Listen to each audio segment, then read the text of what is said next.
Halo teman-teman, ketemu lagi dengan saya Rina dan kali ini kita ada di mata kuliah manajemen merek. Hari ini saya akan membahas tentang chapter 7. Hari ini kita akan belajar leveraging secondary brand knowledge to build brand equity. Ya udah deh, langsung aja kita simak sama-sama ya teman-teman pembelajarannya.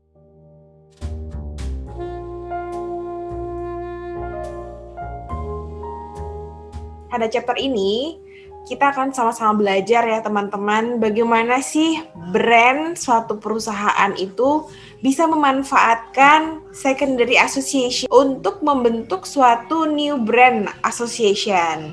Nah, apa sih manfaatnya dari secondary association ini? Tentu saja manfaatnya adalah untuk bisa membentuk ekuitas merek teman-teman, atau brand equity ya. Dengan cara gimana? Dengan cara mereka ini memilih beberapa entitas dengan tujuan untuk sharing apa yang dimiliki oleh entitas tersebut, gitu ya, sharing knowledge.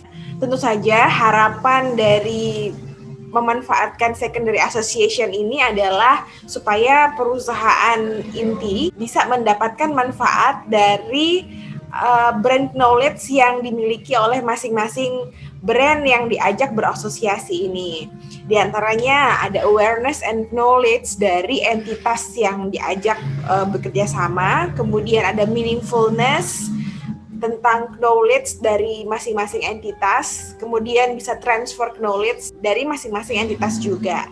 Nah, apa sih yang dimaksud di sini dengan transfer knowledge? Jadi transfer knowledge ini mulai dari segala hal yang dimiliki oleh brand suatu perusahaan, mulai dari manfaatnya, kemudian awareness dari konsumennya, atribut-atribut atau feature-feature yang ada di dalam brand tersebut, gitu yang ditawarkan apa, image di mata masyarakat gitu ya, kemudian pemikiran, persepsi konsumennya, kemudian ketika konsumen ini membeli produk tersebut, apa sih yang dikejar, rasa yang dikejar oleh konsumen. Misalnya dengan membeli produk-produk branded, maka konsumen itu akan merasakan prestis, gengsi gitu ya, dan lebih merasa berharga ketika menggunakan produk tersebut di kalangan masyarakat atau di lingkungannya. Kemudian attitude dari konsumennya, dan juga experience yang didapatkan ketika konsumen ini mengkonsumsi produk dari brand tersebut. Nah, ini semua yang dicari dari sebuah asosiasi atau secondary association ini ya. Nah, bentuk-bentuknya seperti apa kita akan bahas setelah ini. Nah, untuk kalian yang mengikuti kelas Customer Relationship Management, nah hal ini hampir sama dengan apa yang kita bahas pada chapter yang sebelumnya tentang networking. Ya. Nah, jadi brand association itu bisa dilakukan dengan cara menghubungkan brand satu perusahaan atau apa yang dimiliki oleh perusahaan ini dengan suatu entitas yang lain. Entitasnya itu bentuknya apa? Jadi creating secondary association-nya bisa dengan cara menyambungkan brand yang kita punya ini dengan perusahaan melalui branding strategi. Jadi kalau kalian baca di buku, ada contoh satu perusahaan yang memproduksi produk-produk olahraga ski, Solomon kalau nggak salah namanya ya. Dia adalah sebuah brand yang berasal dari Eropa. Nah, suatu saat dia ini mau mempublish suatu produk baru, yaitu raket tenis. Nah, gimana caranya dia untuk bisa mempublish raket tenis ini supaya bisa menguasai pasar? Maka dia mempunyai beberapa alternatif untuk itu. Nah, raket tenisnya itu namanya adalah Avenger. Namanya adalah Avenger, teman-teman. Nah, ada alternatif yang dilakukan oleh Avenger ini, yaitu dengan menggabungkan brand yang baru dengan brand yang lama yang memproduksi produk ski tersebut. Jadi Solomon, Avengers by Solomon nama brandnya. Itu nama brand dari si raket tenis tersebut.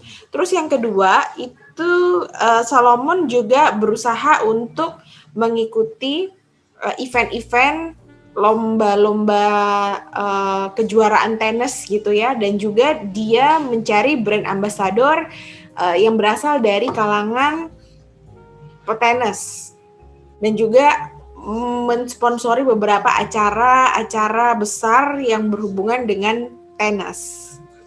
Jadi teman-teman, creating secondary association bisa dilakukan dalam bentuk menjalin hubungan dengan company melalui branding strategi seperti yang dilakukan oleh Solomon itu tadi, atau bisa juga country of origin. Country of origin itu jadi berusaha untuk menguasai pasar di daerah asal dari brand tersebut. Jadi kan kalau si Solomon ini ceritanya dia berasal dari Eropa, maka dia akan berusaha untuk gimana caranya dia akan branding di area Eropa terkait produk barunya itu. Jadi si Avenger ini di branding di seluruh Eropa dengan harapan bahwa karena dia itu produknya udah dikenal di Eropa, jadi masyarakat Eropa yang menyukai tenis tentu saja akan memilih Avenger, karena Avenger ini merupakan satu perusahaan dengan Solomon gitu ya. Ya samalah kayak kalau kalian misalnya beli produk kosmetik buat yang cewek-cewek nih. Kalau saya pribadi ya, misalnya saya mau pakai Emina. Oh ternyata Emina ini satu grup sama Wardah. Oh Wardah ini juga ternyata satu grup sama Makeover gitu kan. Dan ini made in Indonesia loh. Jadi nggak ada salahnya kalau saya juga mencoba ini aja lah, karena ini kan produk Indonesia. Selanjutnya channel of distribution gitu ya, melalui channel strategi atau strategi pemilihan networking, pemasok ataupun supplier. Kemudian other brand melalui co-branding teman-teman. Nah ini seperti yang dilakukan oleh Wilson. Nah, Wilson ini juga pernah mengeluarkan satu produk sepatu tenis ya. Dia ini co-branding dengan Goodyear teman-teman. Goodyear itu kan ban ya yang diproduksi. Jadi sepatu tenisnya ini lapisan bawahnya itu berasal dari karet ban Goodyear itu ya. Nah ini adalah salah satu bentuk co-branding atau dikenal dengan ingredients branding. Jadi dia mengcombine ingredients atau bahan baku antar brand satu dengan brand yang lain gitu ya. Kemudian celebrity spokesperson, jadi ya endorsement gitu ya, endorsement advertising. Jadi memakai jasa dari satu bintang atau public figure gitu ya untuk bisa memperkuat brand kita di mata konsumen gitu. Itu masuk ke leveraging secondary association. Kemudian event melalui sponsorship dan juga ada third party sources melalui awards, kemudian juga reviewer gitu ya. Jadi seperti misalnya banyak restoran-restoran di sini yang menggunakan jasa food blogger kalau untuk sekarang ya kan, untuk memberikan review terhadap menu-menu makanan di restorannya. Nah, as you see, jadi ini secondary sources of brand knowledge. Jadi brand itu bisa dilingkan dengan brand yang lain melalui aliansi, ingredients, perusahaan ataupun extension atau perluasan. Kemudian brand yang dikaitkan dengan places-nya berhubungan dengan channels di asal negaranya gitu ya, di asal produk tersebut ataupun country of origin-nya gitu ya, seperti yang dilakukan oleh Solomon. Kemudian brand juga bisa dikaitkan dengan things atau hal-hal yang lain ya, third party endorsement seperti tadi udah saya jelasin dalam bentuk review ataupun juga event-event yang lain. Kemudian causes. Brand bisa dikaitkan dengan peoples yang berasal dari employees dan juga endorses. Kayak satu produk lokal Indonesia itu Emba ya teman-teman, dia kan jeans, pemproduksi jeans ya. Jadi karyawannya itu memang di waktu-waktu tertentu dia membuka kesempatan untuk karyawannya untuk bisa beli baju-baju merek Emba ini dengan harga yang di bawah harga pasar supaya mereka ini bisa menjual kembali keluar. Gitu. Ya ini merupakan salah satu bentuk menghubungkan antara brand dengan people melalui employees, melalui karyawannya. Jadi selain Emba ini juga produknya itu dijual di beberapa toko baju seperti Matahari, kemudian Ramayana gitu ya, dan juga toko-toko yang lain, jadi mereka ini juga menggunakan karyawannya. Untuk bisa sama-sama mendapatkan keuntungan ya, tentu saja. Oke, ini konsep co-branding ya teman-teman.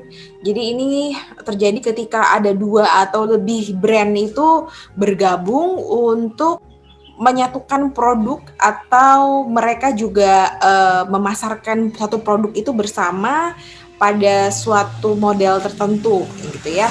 Misalnya aja kalau dulu yang dilakukan oleh Sony Ericsson, kemudian Yoplait Trix Yogurt, Nestle Cheerios Cookie Bars, atau ini juga nih Smart Car yang diproduksi oleh Swatch yang memproduksi jam itu loh. Ya, dia co-branding dengan Mercedes-Benz. Nah, dia itu memproduksi smart car yang namanya Swatch Mobile. Jadi 2 brand ini ya teman-teman tetap membawa nilainya masing-masing. Swatch itu tetap membawa affordability, durability, dan stylishness ya, tetap dibawa itu nilai-nilai. Kemudian kalau untuk Mercedes-Benz dia tetap membawa nilai-nilai safety dan juga security in crash. Nah, itu kan keunggulannya dari Mercedes-Benz. Nah, jadi masing-masing nilai yang dibawa oleh brand ini dikawinkan gitu ya, akhirnya membentuk produk smart car yang dikenal dengan Swatch Mobile. Keren ya. Jadi keuntungan dari co-branding tentu saja adalah untuk mempertukarkan masing-masing knowledge gitu. Mengurangi cost untuk perkenalan produk, karena sebenarnya dari masing-masing brand yang melakukan kerjasama atau melakukan co-branding ini itu sudah punya masa sendiri-sendiri. Untuk melakukan co-branding tentu saja sebaiknya kedua brand ataupun lebih dari 2 brand ini merupakan sama-sama brand yang mempunyai kesadaran yang seimbang ya di benak konsumen. Kemudian sama-sama kuat, terus juga unik gitu. Jadi antara brand satu dengan brand yang lain yang melakukan co-branding ini, ketika mereka bersatu itu akan menghasilkan sesuatu yang unik gitu ya, sehingga menjadi competitive advantage bagi mereka. Dan juga mempunyai kesan dan juga persepsi konsumen yang positif. Jadi image mereka di benak konsumen masing-masing itu positif. Oke, ini bentuk-bentuk dari perusahaan yang melakukan co-branding. Beberapa juga tadi sudah saya beri contoh di depan ya. Ini adalah contoh untuk celebrity endorsement. Saya yakin kalian semua udah tahu lah ya.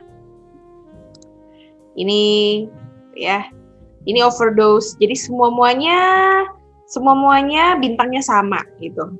Jadi di dalam endorsement itu teman-teman, perusahaan itu harus lihat-lihat ya yang di endorse selebritinya itu apakah bisa memberikan nilai tambah kepada brand kita. Kemudian juga perusahaan harus melihat seberapa berpengaruh sih selebriti yang mau di endorse ini terhadap konsumen secara mayoritas. Nah, jadi penting juga tuh untuk melihat bagaimana kehidupan dari selebriti yang mau kita endorse gitu ya teman-teman. Bagaimana tingkah lakunya, apakah dia memberi dampak yang negatif pada masyarakat gitu kan. Nah, ini adalah contoh untuk sponsoring event teman-teman. Jadi melalui kegiatan-kegiatan yang lain itu kita berusaha untuk membentuk ekuitas merek gitu ya, menggunakan populer event gitu. Nah, ini adalah contoh third party sources ya teman-teman. Jadi kalau misalnya brand kita itu bisa diulas oleh majalah-majalah tertentu gitu ya sebagai 100 brand terbaik di dunia misalnya. Kan ada tuh beberapa majalah yang sukanya melakukan review gitu. Kayak misalnya aja Infobank. Infobank itu suka mereview, merating ya. Dia suka merating 20 bank terbaik misalnya di Indonesia. Nah, kalau misalnya brand dari perbankan itu masuk ke dalam 5 brand terbaik versi Infobank, itu sudah akan sangat mempengaruhi ekuitas merek dari brand tersebut di benak nasabah gitu. Mempengaruhi tingkat kepercayaannya juga terhadap pelayanan dari perbankan yang masuk ke 5 besar versi Infobank tersebut juga pasti. Selanjutnya ingredients branding ya teman-teman. Jadi seperti yang tadi udah saya jelasin, jadi ini membentuk brand ekuitas untuk materialsnya, komponen atau parts yang digabungkan untuk membentuk sesuatu hal yang baru, pengembangan produk ya. Oke, misalnya aja yang dilakukan oleh Intel Inside, kemudian Betty Crockers Baking Mix with Hershey's Chocolate Syrup, atau Indo Ice Cream itu juga yang menggunakan susu dari Indolacto. Kemudian Indomie itu yang menggunakan tepung dari Bogasari. Oke teman-teman, itu tadi pembelajaran kita tentang bab 7 ya. Semoga bisa dipahami dengan baik. Dan untuk menyempurnakan pemahaman kalian terkait chapter ini, saya kasih tugas yang dikerjakan secara berkelompok ya, sesuai dengan brand kalian masing-masing. Silahkan dikerjakan di dalam bentuk PPT aja.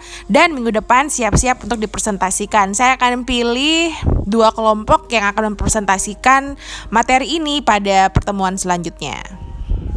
Oke, terima kasih banyak sudah menyimak pembelajaran ini. Sampai ketemu lagi pada video pembelajaran yang selanjutnya. Bye-bye, Tuhan memberkati.